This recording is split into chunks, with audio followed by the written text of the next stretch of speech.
In the quiet city of Milwaukee, Wisconsin, people went about their nights without fear. Bars were full, neon lights flickered, and in a small apartment on North 25th Street, a man lived alone behind a locked door. His name, Jeffrey Lionel Dahmer. To neighbors, he was polite, quiet, just another face in the hallway. But inside apartment 213, the silence hid something else. A secret that would shake the world when the door finally opened.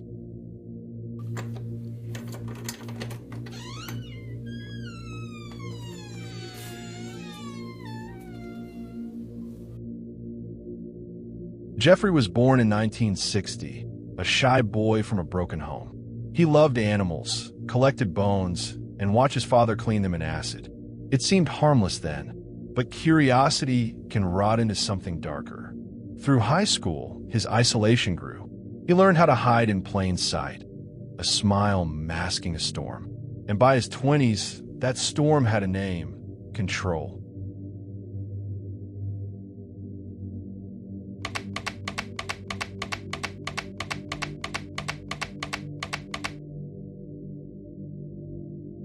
Police were called to an apartment building after a terrified young man flagged them down.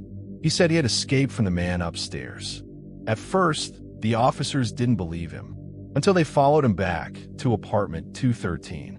The smell hit them first, then the photographs. Hundreds of them, taken inside that very room. And in a single moment, the illusion shattered. The polite neighbor was the Milwaukee monster.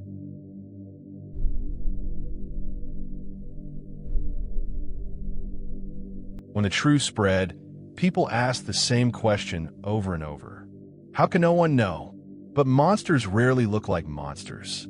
They smile, they blend in, and they wait, just next door.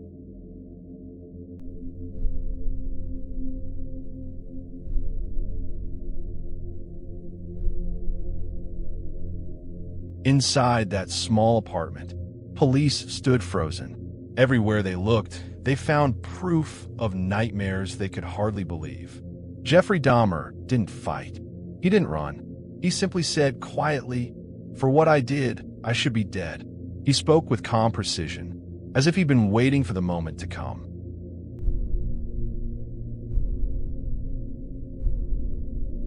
In the days that followed, the truth unfolded piece by piece. Detectives realized this wasn't the first time, or even the fifth. It was a pattern that had stretched through years, hidden behind charm, alcohol, and loneliness. He told them he wanted to keep people from leaving him, that he couldn't stand to be alone. The horror wasn't only in what he had done, but in why. The need to possess, to control, to stop time itself, inside that small apartment.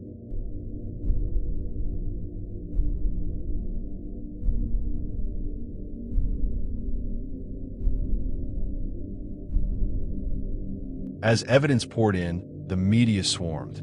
The city couldn't believe it. Neighbors said they had smelled something, but thought it was spoiled food. The landlord had visited, but Dahmer always had an excuse. He was the man no one noticed, the man everyone ignored, and that's how he survived, until one man escaped.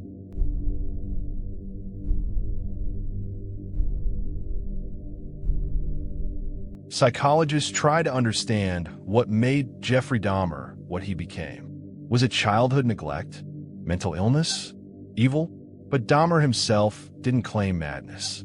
He said he knew it was wrong. He simply couldn't stop. It wasn't insanity. It was obsession, sharpened by loneliness and secrecy.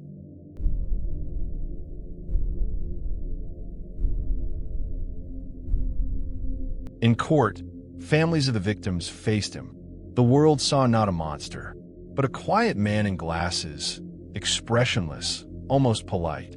That contrast chilled everyone watching. He was sentenced to life 17 times over, a punishment that could never balance the weight of what he'd done.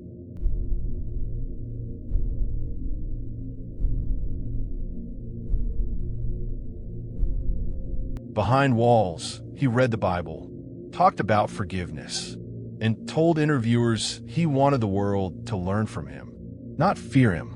But forgiveness never came easily. To many, it never came at all.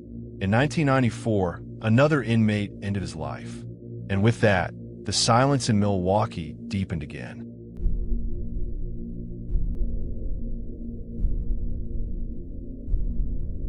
Today, apartment 213 no longer exists.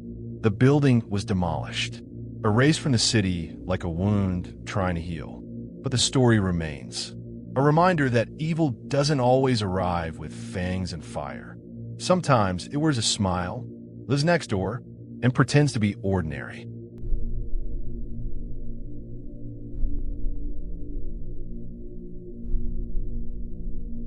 The Milwaukee Monster, a name that became legend, a case that taught the world how fragile normality can be.